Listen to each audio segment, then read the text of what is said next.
Hello everyone, welcome to Rainy Day Let's Play. I'm Solon, and I am very excited to show you guys today The Binding of Isaac. This is one of my favorite games of all time, and it is absolutely a treat. So, this is a very often Let's Played game because of its abilities as a roguelike to constantly change and shift on itself in a lot of ways. I play this little boy Isaac, who has been kind of trapped in his basement, and this is basement 1, as you can see at the bottom of the screen. That's the level. Our mother is trying to kill us on a mission from God, as in some kind of way to absolve her of her sins and something. It is quite the malevolent God in this game. And so we take a trip down through our basement in hopefully to kill our mother at the bottom of it. Because that's how we solve our personal and emotional problems. We just murder the person who started them. Not totally the fact. As we continue down further and further, we will power ourselves up, and in doing that, we will pervert our own bodies. The body of Isaac will morph over time as we continue to grab power-ups and try to become stronger and fight the demonic bosses of this kind of pseudo-underworld. And so, everything that you're seeing, the enemies, and the rooms, how the map is shaped, changes every single time you play it in predictable but random ways. So there's also a huge number of items that you can pick up along the way that change you and change your stats in a lot of ways. And yeah, I think that's most of it. So it's kind of the great part, the metaphor that we are working with is that we are. I'm going to die here. Kind of a bummer to die on the first floor. Woo! Yeah, the metaphor that we're working with is that, in a way, Isaac is running away from his problems, and in doing so, we'll kind of be forced to face them eventually. But in the meantime, we try to strengthen ourselves so that when it comes time to face those problems, that we will be stronger by it. That's one possible reading of it. I personally prefer the a more malevolent reading, where because we have chosen to run away from our own problems, even though we didn't really have much of a choice in them, or they were kind of thrusted upon us in a way. Uh-oh. Would have liked to blow up this giant TNT thing in the middle. There we go! Very well placed shot. Or tear. These are all tears that we're firing. We blink our tears away. And, sorry, there's a reading of it where you can say that because we are running away from our problems, it is not, especially problems based on religion, running away from God, etc., etc., that we are basically indulging in our own sin in a way. And so because of that, there's a lot of kind of demonic imagery and things that kind of go along the lines that we have. We are accepting our own sins in a way. So yeah, there's tons of. That's one of my favorite parts, is the different ways we can kind of read the game as an allegory, especially because it's called The Binding of Isaac. But the content of the game and how it's been put together clearly does a lot of things. This bomb is just hanging out. What are you doing, bomb? What am I? Oh, I have a remote detonation spacebar thing. I didn't even I didn't even realize what was going on. Well, that's actually kind of rad. I think there's a lot we can do with that. I had mistaken the power-up that we got for remote detonating our bombs for the kamikaze one, but that's a roll of dynamite, isn't it? Should have known. Well, that can be a super useful power-up then. Oh! We just unlocked a secret passage. In case you don't know, everything that's being kind of shown on the screen... Oh my. A lot of the layout, the user interface, everything that's kind of going on is basically themed after the old Zelda games.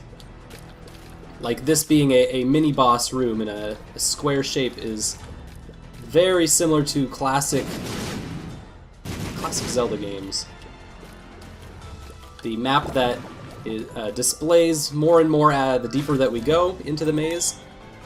All of that you're seeing on the top left corner of the screen, that's not my face, that is all entirely based off of the first and second Zeldas. And in some ways some of the other ones too.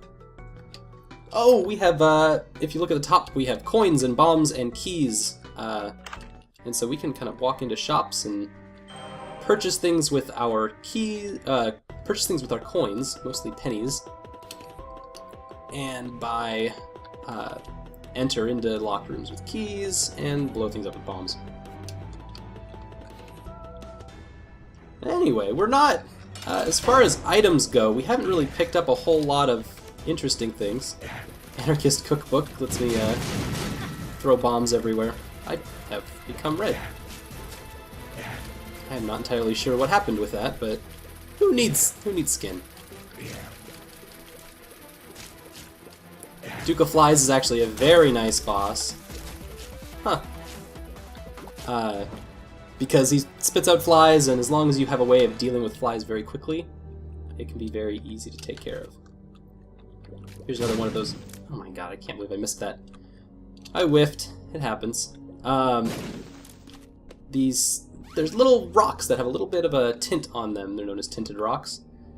And they have an X that marks them as well.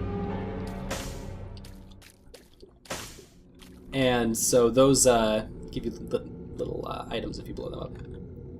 Okay, so we have the mark. I am familiar with that one. It does damage and stuff. Not familiar with this one. This is the common cold. We do poison damage. Okay. I didn't want to commit both of my hearts right now, since this is my first Let's Play, but I just sold my own heart to the devil in that devil room, which we actually earned by not taking any damage at the boss fight. There's tons of minute and small nuances to the mechanics of the game that allow for a lot of good planning that you can do. So it's not a completely random experience. Oh no, I want to poison you. This is not going great. Ah! Let me just hide behind the rocks as best as I can. I like having magnet forehead. The item snatcher is a nice thing to have in case things are out of reach, but also just speeds things along real nicely. Come to me, little bomb! Had I not had item snatcher, I would have had to blow this rock up to cross the gap. Saved me a whole bomb. It's a room with spikes in it. You throw yourself on the spikes and you get items. I'm not sure I've ever seen it used to any success though. And so I'm not in a point where I want to start throwing my life away. Ah, they're coming closer! Wow, yeah, I definitely should have been hit by one of those shots, but the rotating slab of meat that's floating around me totally shielded me. Although, that time did not. Okay, it looks like when I get hit, I'm not sure what caused that. Unfortunately, I was not paying as much attention as I would have liked to. But when I get hit, I become superpowered. So that's really handy. Cool. We're in the library, we got some books. Any book is better than the Anarchist Cookbook right now. But I think Book of Belial is what I want to stick with. Book of Revelations is fantastic, because it gives you a soul heart every time you use it. but it doesn't recharge enough for me to merit use more than the Book of Belial, which I believe gives us a shield. Either a shield or super damage. Stop it. Stop being in the corner. There we go. Flies will come to me in some cases, so much easier to deal with. I'm very much enjoying having poison tears. This is nice. Although poor Isaac looks a little sickly. Oh, those guys absolutely ran me into a corner. And there goes that gray temporary heart that I had. Ghost baby! Nice little, you get a familiar to follow you. There's a whole series of items that are familiars that'll follow you around and do random stuff. Ghost baby helps shoot for me. Not only does he help shoot, but all of the projectiles that he fires, or she, or it's not really a gendered baby, all the projectiles he fires pierce. So you see that they go through that rock there. That's nice to have in some cases, in a lot of cases really. Not as powerful as other familiars, but does a lot of cool stuff. Pestilence! Another horseman of the apocalypse. So he's gonna spit out a whole bunch of green stuff, which means I don't want to stand anywhere near him. Ironically, maybe I can make him sick with my poison tears. Oh, lovely! And I've got... Yes, Book of Belial will superpower me. Should have done that from the beginning. Ah, explosions! Oh! I deserved that. And so now I have passed away. I have ran out of hearts, and that means that I have died. I lose all my power-ups, and gives me a nice... I died to an explosion. So, yeah, I only made it down to the 3rd floor in this run. Other runs will go on much longer. There's about 8 levels or so before you get to Mom's Heart, and they each get bigger and bigger and bigger.